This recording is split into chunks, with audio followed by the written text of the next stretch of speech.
माई ई गरीब महिला का शरीर तू काहे नहीं छोड़त हो माई? बोला माई, एके तू छोड़े खातिर का लेबू माई? बोला माई। हाँ माई। मुर्गा और माई दारू? ठीक है माई। लेकिन गुरुजी हम लोग दारू और मुर्गा ना दे पाऊ, कहबा त पैसा कौड़ी दे दे भाई।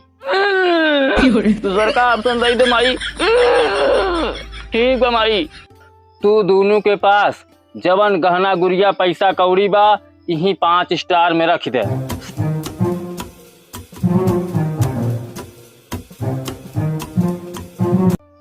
अब तू दोनों लोग आंख बंद करके माता का ध्यान करे। अच्छा पैसा ही पैसा होगा।